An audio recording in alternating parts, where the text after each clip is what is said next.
Hello folks and welcome to the Zombie Arcade. I'm your host Troubletcat, and you've just seen my new intro thing that I whipped up out of now. I was bored and I thought, what the fuck, I don't know if I'll actually use that much. I think it's a little bit excessive, don't you think? But what the hell, thought it was cool, so I'd throw it in there on the first one of these videos anyway. And this is a new series for me that I'm doing. It's going to be the Zombie Arcade, or TTCs, but you know, I am the Zombie Arcade, but the Zombie Arcade Guide to Battlefield 3. And this series is going to be a little bit different from most of the other stuff I've done. These videos will probably be kind of long. They might go for about half an hour on average. We'll see what happens.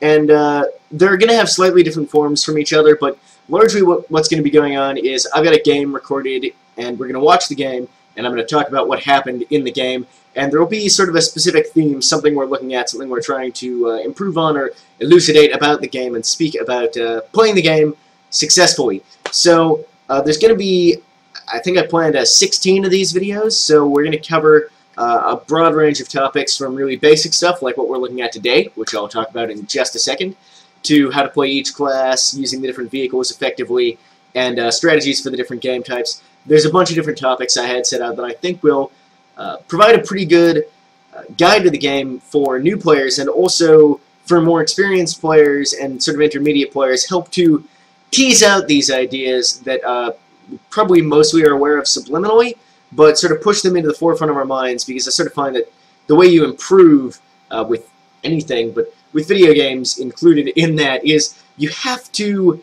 actively think about things. You have to actively focus on your improvement. Think, actually, you know, spend some time thinking about what works, what doesn't work, and so on and so forth. So, before we dive on in, I will say I'm not the most amazing BF3 player in the world. I'm not claiming to be. This isn't supposed to be me as the lofty pro, bestowing on you, the utter nooblar, some kind of sage advice. Unless you are another nooblar, in which case, I don't know, I guess I got some like sage advice for you. But I'm an intermediate player myself. So part of the purpose of this series, it's not to provide definitive pro tips or definitive guide about the absolute best way to play the game, but part of the purpose is, as well as sharing with you guys what I understand about playing the game, to help myself improve by drawing out these concepts and really sort of making myself think about these things and examine my own gameplay in more depth than one usually does. Normally you sort of play a game, you maybe think about what didn't, and then you forget about it. You don't record it, go back, watch yourself play, and really try to sort of tease out your own mistakes, as well as, you know, talking about what you did right. So that's going to be part of the focus of the series, as well as helping me improve as a player. And we hope the series will also be entertaining in some form. That's part of the, you would want that to be the case. Anyway, without further ado, I think we should probably get into what we're talking about today, which is the most basic and fundamental thing in any shooter, really. And the thing we're going to start with here is staying alive. Staying alive is really, really important. It's not about KDR exactly, although having a good KDR is good. But this video is more just about keeping our deaths low. And if you keep your deaths low, if you stay alive, a good KDR does tend to follow. Not necessarily, it depends on your playstyle, but it does tend to follow. But and also, if you're alive, it's a lot easier to complete objectives than if you're dead. So, I mean, realistically, staying alive and not dying, especially in a fast-paced, chaotic shooter like Battlefield 3, is one of the first things we need to learn. We need to figure out how to not die all the time. And I think this is especially important if you're a new player, or if you're not a very good player and you're getting frustrated a lot. If you're getting frustrated a lot, it's normally a safe bet to say that you're dying a lot. I think there's normally a correlation there. People don't just sort of sit there doing relatively moderately okay at the game and go, mad! Mad! Normally it's related to repeated death. And so preventing our repeated deaths is an important step for new players, because if you get frustrated when you're playing, you're not going to play well. And it actually makes the situation a lot worse. And we're going to talk specifically about a big part of why that is later down the track in the video, when we get into some more complicated stuff about staying alive in the game. But the first thing is to cover the absolute most basic of things. So, basically the first thing we want to talk about is just the really obvious stuff that everybody sort of knows, but sometimes forgets or don't really act on in the best way they can for staying alive. And that's that. Just the really basic things like staying near cover, not, running out into the street, not following teammates who just died into like a narrow corridor that they just died in, and sticking near your team. So these are the most sort of basic things that my hair was really pissing me off. I had to do something about that. So these are the most basic things that we want to talk about first up. There's a more complex side to this that I'm going to talk about when we start looking at the gameplay, which we're going to do right now. This is not edited down at all, but we will be able to sort of jump around and stuff like that, because we're going to be looking at this in my Windows Media Player window here. This is just a game that I played, and I recorded both sides of a Rush game. So let's get this in full screen. What I want to talk about as the gameplay is starting up here is, for a lot of the videos in this series, I will be using the default equipment. So here we're playing the Assault Kit with the most basic, no attachments on our M16, the starting pistol, and just the med kit, no defibs, no perk. And the reason I'm doing this is not to inconvenience my squad by not having a perk or defibrillators. The reason I'm doing this is because there's this misconception, and it's important to get out there that it is a misconception. Hey, here's your med kit. Just want to make sure that you'll be able to hear me clearly over the game. There's this misconception that gear is all important. Now, what equipment you choose is going to have some significance. It does make an impact, and you want to have sort of the most appropriate loadout for a given situation. But I see it on the forums, a lot of people saying, oh, this game's unfair, everybody's a higher rank than me, they have better weapons and gear. Well, that's not exactly true. The guns in this game, if you have a good attachment loadout, and if you have a really, like, the best possible weapon for the situation, you're going to have an advantage, an edge. But what it comes down to more than anything else is how you're playing the game. So we're gonna sort of prove that by, in a lot of these videos, just using the basic gear and demonstrating that this stuff is absolutely 100% totally, absolutely, completely potent enough to get the job done. And if you're sitting there saying, this isn't fair, I've just got an M16 with no attachments, and they're running around with fucking F2000s geared out to the shit, don't do that. That's scrub talk. You need to adjust your playstyle, and you'll be able to do absolutely fine with that base gear, trust me. You're a bit lucky there spawning the guy through the smoke. So, really pisses me off that you can't shoot through those fences here. So, yeah, so the first thing I want to talk about is just really basic shit, staying near your team and staying near cover. So you can see here, I'm just sort of chilling out. I'm not running around in the open. This is important. I do make a mistake here where yeah, that guy. But I would say here I should be sticking more close to my teammates, which is, again, it's a particularly important thing if you're a new player, is that you don't want to be by yourself. And the reason for this is not, I mean, there's the obvious, which is that if you're near your teammates can help you if you're in danger, and you are less likely to get, surrounded by yourself and just clusterfucked by 1,000 enemies. More importantly, your team as a whole is a lot stronger if you're near them, because you're helping them as well. And also, where your teammates are not is probably where a lot of enemies are, as a general rule of thumb. So if you're far away from your teammates, there's a good chance you're already surrounded. Failnade like a total fucking boss, but let's not worry about that right now. So aside from that most basic shit, which I felt like was important to mention, but that stuff's, I think that's pretty obvious to most people. Stay near cover, don't run out in the open with no reason where there might be a lot of enemies that can shoot you. Stick with your team. This kind of stuff is really obvious to most people, I think, but it's important to mention and important to keep in mind, because it's basic stuff like that can be easy to forget at times. It can be pretty easy to let that slip out of your mind when you're playing and you find yourself in this situation where, for example, you want to go after an objective really aggressively, but you run off and you're away from your teammates. Or here, like if I wanted to go over to A, I'd have to run across that open street with no cover from my team who are hanging out back here. I'm going to get shot and killed, and I'm not going to be able to complete the objective because I'll be fucking dead. So it's a waste of time, and you're better off taking it slowly, trying to pick off enemies, waiting for your team to move up to support you, rather than trying to charge in where you're definitely going to die. So, being aware of what my team's doing, I can see they're sticking on the right flank here and pushing up towards Bravo, and I decide, well, that's what I'm going to do too. That's the most reasonable thing. If I go off by myself, I'm probably going to get surrounded and killed.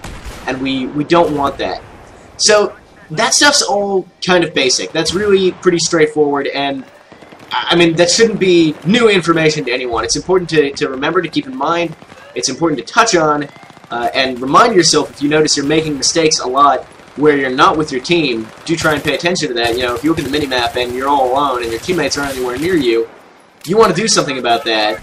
But running away from the unfavorable engagement there, and then managing to pick up the kill because of that retreat. If you're noticing that you're finding yourself alone a lot in the map, or you're pushing forward ahead of your team, and you're moving up on the objectives by yourself with no support and dying, don't do that. That's something that's an error. You don't want to do that. You may feel like my team's going so slow, they'll never take the objectives, but which can sometimes be true. But for the most part, a slow, strong push is, or you know, better yet, the best is a fast, strong push. But a slow, strong push is better than one person running up ahead into the enemies and dying and costing their team tickets repeatedly. So it's important just to mention that. I completely forgot that door was behind me. Forgot to check it. Really fucked up there. Big mistake on my part. We will of course speak about my mistakes in this series as well. Luckily getting revived. So that's all pretty straightforward, and as I said, that shouldn't be news to you guys. You should be familiar with this idea of taking it sort of slow, sticking if necessary. Going faster is better, but you know, go at the speed you can go and stick with your team, and that's really, really important. And I can't emphasize that enough. Don't put, where I just died there, I got shot by that sniper. Don't this is important to note as well. Don't put too much emphasis on those deaths. If you're thinking about like mistakes in your play and stuff, that wasn't an error on my part really. I would have needed ESP to know that guy was there. That's just shit that happens sometimes. Don't worry about stuff like that too much. If you're trying to pick out mistakes in your gameplay, and you should, every time you die, you should sort of say, well, what did I do wrong there? And again, I shouldn't really pat myself on the back for that, because I got lucky there. That guy should have killed me. He was really bad, and I was able to turn on him and kill him. Once again, don't sort of pat yourself on the back. That was a mistake, because I wasn't paying enough attention to my flanks. I wasn't checking out what was behind me, and it got me killed. And once again, getting killed there by putting myself out there too much. I was trying to get down to the objectives, but if I'd been looking at where my teammates were, there were people behind me and people way off in front, and I was going to have to run across this big open ground where a lot of enemies were probably going to be able to shoot at me from the safety of these buildings. It was just a bad idea to go out there, and I did manage to pick up one kill there, but that was, once again, kind of lucky. So that sort of covers the really basic stuff, I think, about, you know, sticking to your cover, sticking to your teammates. Very important, but pretty straightforward. What's more important? The most important thing, and I might go back to webcam for this to emphasize the importance of what I'm about to tell you. The most important thing, and I think the thing where a lot of people fall down, is to be unpredictable and to think ahead. So a lot of people, they stick near their teammates, they move from cover to cover, and they feel like they're doing okay in that regard, but they still die a lot. There's always an enemy behind them. Somebody swings around from the left where they weren't expecting an enemy to be, shoots them in the side, or they get into an engagement that's not going well for them, and they get killed, even though they're being supported by teammates. Now, that kind of stuff can happen, and it can just be bad luck. Like with that sniper earlier, I couldn't predict that. I couldn't have known he was on that roof. It would have been unreasonable to expect.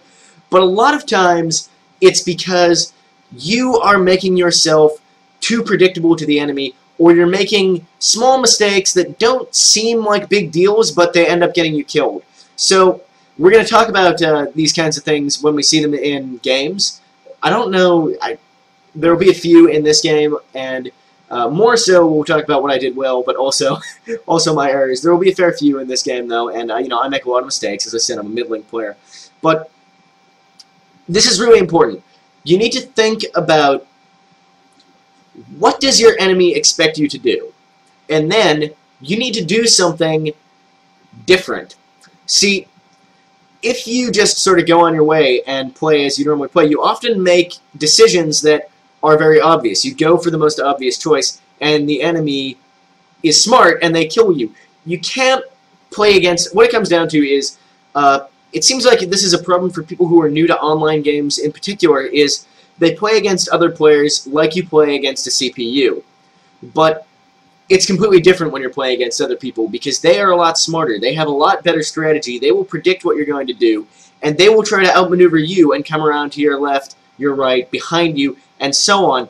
And so what it comes down to is, you need to not play just in the moment. You need to be thinking maybe 10 seconds, 5-10 seconds ahead at all times. So we'll get into this when we see some engagements going down, but what this means is when you get into an engagement with an enemy and it's not over in a split second, it's not just, you bump into each other in a narrow hallway, gun each other down, and the gunfight's over. If you both have a little bit of cover, if there's a little bit of maneuvering involved, if it's two groups, like a group of your guys and a group of enemies in particular, those engagements tend to go on a bit longer. You need to start thinking about how to get the upper hand, not in terms of outshooting the enemy, or in terms of, just having more people or having better cover. You need to think about what can you do to give yourself more of an advantage. Is there any way you can do something that the enemy won't expect and will let you get an edge? So this is things like, for example, if you're in a situation where you and an enemy are running around in an area trying to sort of find each other, things like changing directions suddenly so that you come somewhere where he's not expecting you to be. Things like if you get into a gunfight at distance and you pop out, you take a couple shots, you get hit a few times, shoot at the other guy a few times, and you both take a few hits, and then you go back into cover to avoid dying, a lot of players will make a big mistake here. And this is one that I make sometimes and you see a lot, and that's that they just edge back out and try to go for it again and finish the guy off because you thought, well, I put a hit on him or two, he can't have that much health left, let's do it, let's fucking take him out. But he's going to be expecting that. He's going to be sitting there aiming at exactly where you were just standing, waiting to kill you when you do that, and I do the exact same thing to other people, and you probably do too, where if you see them go to cover and you know they don't really have that many places to go, or if you think that they're going to come back around, you sit there and you wait, and you can kill them before they can kill you because you're aiming at where they're going to be and they have to move out and shoot you. So you're going to have a much bigger advantage. What you want to do in these situations is either A, move around the cover to somewhere, pop out somewhere else where they're not going to expect you to be, or B, break contact. You never, ever, ever want to make that error of just going back to the exact same spot to continue the shooting, because that is exactly what they will expect. A lot of times it'll happen to me that I'll expect somebody, not a lot, but oftentimes it'll happen to me that I'll expect somebody to do that, and they will surprise me. They'll run around to my left somehow and kill me. And that is what, you want to be that guy. You want to be the guy who is not where they expect you to be. And this is something that it takes a little while to get good at. It's not the most straightforward thing in the world because you need to learn what people do, what patterns they tend to follow, and you need to know the maps to a certain extent. It takes a long time to develop. But the important thing to take away is that it's important that you're always thinking ahead actively, thinking about what's going to happen in the next 10 seconds, what's going to happen if I edge out there, what's going to happen if I run around this other way, what is he going to do, do I need to be worried about other enemies, am I exposed, that sort of comes into it too. But the most important thing is a lot of players play on instinct, especially newer players, and you just sort of trust in your instincts and you go and you do what you feel like doing, and that's good to an extent. It depends on how sharp your instincts are, and that can work. But when you do that, you often play predictably, and sometimes it's very important to just spend a little bit more mental cycles figuring out what's going on and what's going to happen, trying to second-guess your enemy. And if you do that, you can make a big difference to your play. And I think if there's one thing I want people to take away from this video, it's that you'll do better in the game and you'll stay alive more if you actively engage your brain in the game more. I think too many people play FPSs on reflex. And it's not a good thing to do because you're going to be predictable. And as I was saying earlier, being frustrated is bad because when you're frustrated, you tend to be very predictable indeed. You become over-aggressive. And that's another thing that I want to talk about right now as we look at this section of gameplay is finding the right level of aggression. Essentially what you want to be doing is being as aggressive as you possibly can, safely. And the same goes for defending. If you can push up into the enemy spawn when you're defending, that's actually really good. But you need to be aware of whether or not what is safe in terms of aggression and what is not. So here, I'm feeling pretty safe to push up on here because I've got some teammates in the area. I'm not seeing many enemies around, and I felt like I can make it up here, and I was able to do so. Unfortunately, I do end up getting surrounded and taken out here because I didn't go very far after I fired there. This comes back to what I was just saying about not being predictable. after you fire and you kill a few dudes in particular, change positions immediately. As soon as you shoot, you show up on the radar. If you get a couple kills, especially, people are going to take notice. You don't want to be there in 1 second when an enemy comes looking or starts shooting in your direction. You want to be somewhere else. Because they're going to be expecting you to just kind of hang out, because that's how most people, you know, they'll start shooting from somewhere and they'll stay there for a little while. Don't do that. Move, get the fuck out of here. So you can see here again, taking a few shots, some people over that hill, took a few hits, and just back the fuck off because I couldn't deal with them. I'm feeling pretty safe behind this wall, so I don't have to go far. But coming over here, waiting a bit, coming over here, edging out, seeing if there's anybody still there. And then I noticed this guy.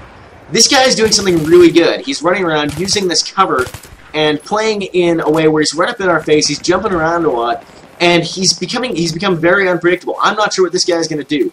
I do sort of pick up on the fact that he's probably going to go far right around that wall there. I do end up managing to pick him off, but you'll notice that none of my teammates were actually looking around. They weren't paying attention. They didn't have the best situational awareness. If I hadn't been there, if I hadn't been paying a lot of attention to what that guy was doing, all three of these people would probably be dead. The guy who just run off, these two guys. Because that guy was playing, he was somewhere where we didn't expect him to be. And in this game in particular, I wanted to show that the enemies are using a really effective method of defense where they're coming up around the flanks of the attacking team and just being places we don't expect them to be. So I saw that guy running off to the left. I decided not to chase him because I had a teammate going over there who I figured would pick him up. I think that ended up working pretty well. And in a situation like this, it becomes very, very hard for the attackers to become too aggressive. I actually end up moving up here because I sort of feel like we don't have a huge amount of tickets left. We need to be pushing a little bit harder, so I'm going to move up. But it turns out this was a bad idea because I know that there are enemies behind us in our spawn zone. I know that for a fact, and pushing up means that I'm essentially allowing myself to become surrounded. When what you need to do in that situation is clear out your area because you don't want people behind you. That's pretty obvious. But we're not going to talk too much about general sort of rush tactics and strategy in this. This is more focused on that idea of surviving, but I did want to bring that up. This was a bad spawn. That guy looked pretty safe. I guess I misinterpreted that. But we're going to lose here in just a second. As you can see, my team getting dumped on pretty severely because the enemy is just places where we don't expect them to be. They're far around to the left and right, and they're doing a really good job of being unpredictable. They're not just sitting up near the objectives waiting for us to come to them. And so they managed to win this game. They do a really good job here. Hats off to the other team. We're actually going to skip through the rest of this game. We'll get to the next one. We do end up losing. We don't quite get those objectives. I think you could see that was going to happen. And go into this game where I'm defending. Don't need this. So once again, I'm just using the default kit. We're on the Russian side, so now I have the AK-74M. So yeah, that game. But the important thing is, or the thing I wanted to maybe demonstrate with this video, is that I managed to not die much, even though my team didn't do phenomenally well. And the reason for that was essentially that I stuck near my team. I didn't run off ahead by myself, and I just sort of used really basic stuff there. I didn't do too much that was super surprising to the enemy. You know, there were a few parts where I didn't do the most obvious thing in the world, and that's really important. But for the most part, the reason I was successful there was that I was aware of my team, I was aware of what was going on in the game, and for the most part, I played along instead of trying to be so aggressive that I'm just going to get myself killed. You can see here me on the defensive. I'm just hanging back near B here. As I said, it's best when you're defending to be as aggressive as you can, same as when you're attacking. And that'll be dictated by stuff like your reflexes, how well you know the map, stuff like that. You need to sort of have a sense in any given situation of how safe you are and how exposed you are to the enemy. If you're near teammates and there's not a lot of explosions and gunfire near you, you're probably pretty safe.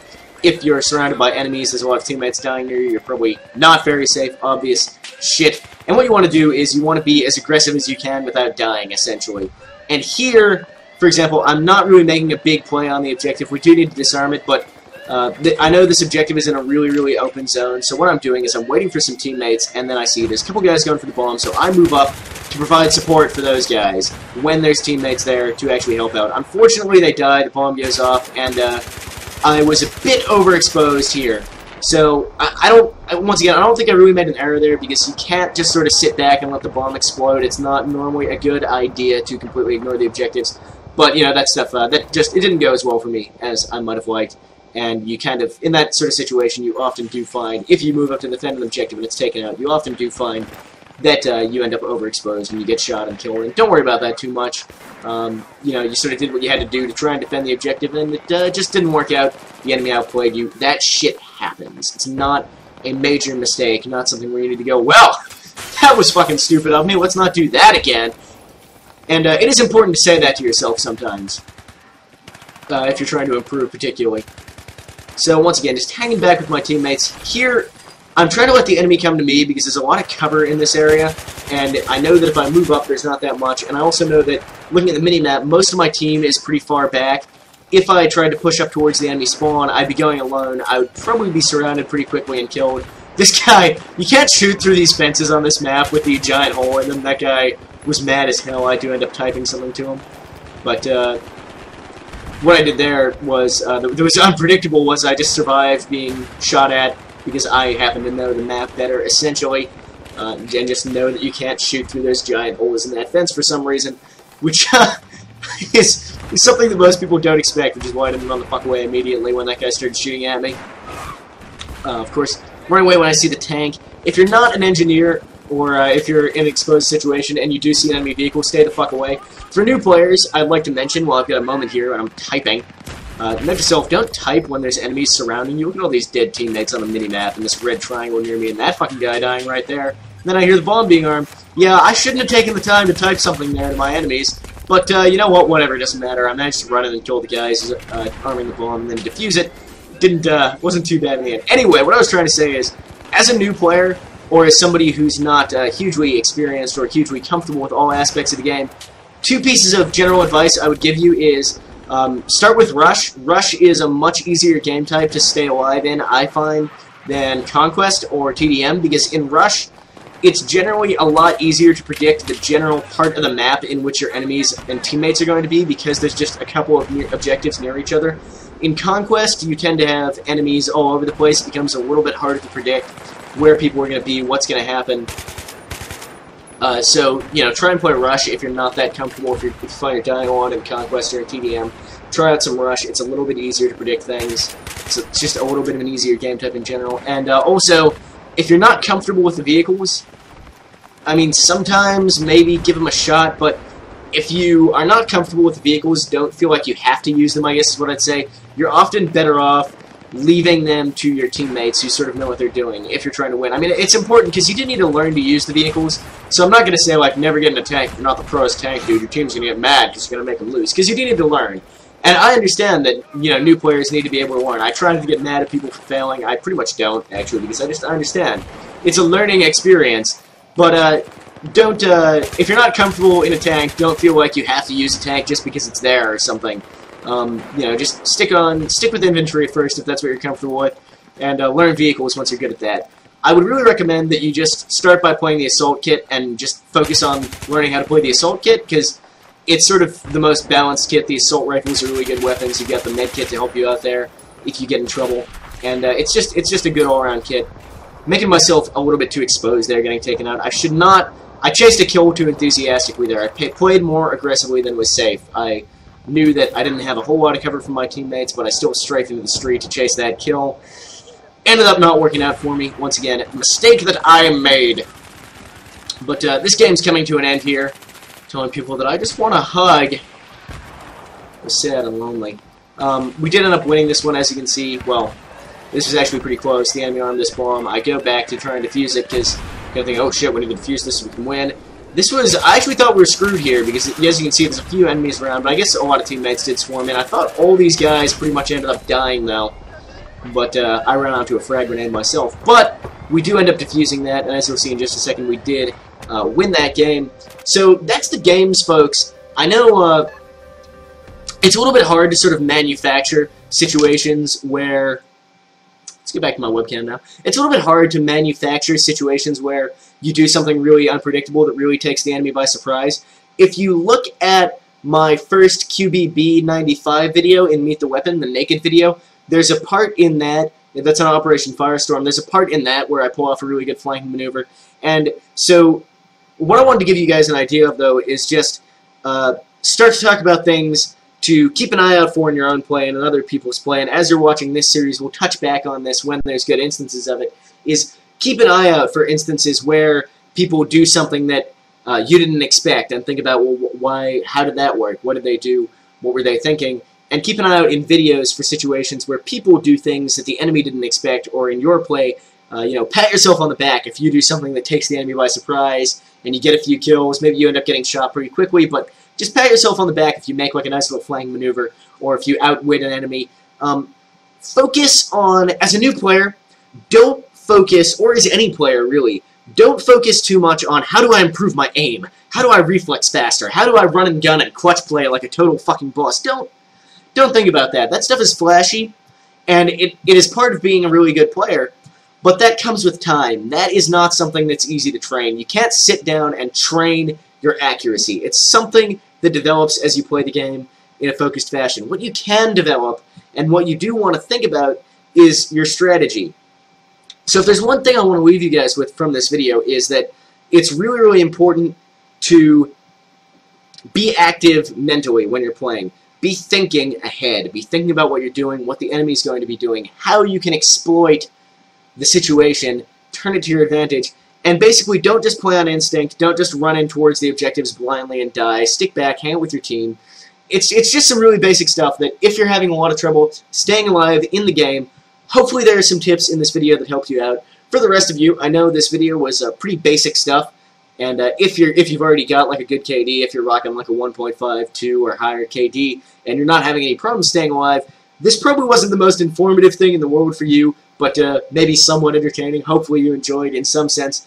And in future videos, we'll be looking at a little bit more sort of in-depth topics. So as I said, we'll be looking at how to play the different classes, how to use the different vehicles, how to play the different game types. So you might not want to watch every video in this series, especially since they're going to be kind of long, but if there's something that piques your interest, or if you're, say, having trouble with attack helicopters, come in and have a look.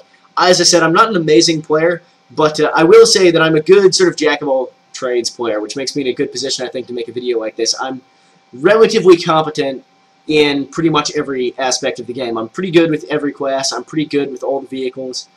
I'm just a pretty good guy all around. I'm not highly specialized and amazing in one area, but I do have a generally pretty good broad understanding of what the fuck is going down. So hopefully I will say some informative and useful things. Anyway, I think we covered that topic reasonably well. So thanks for watching, guys. I hope you did enjoy the video, and until next time, Troubletcat out.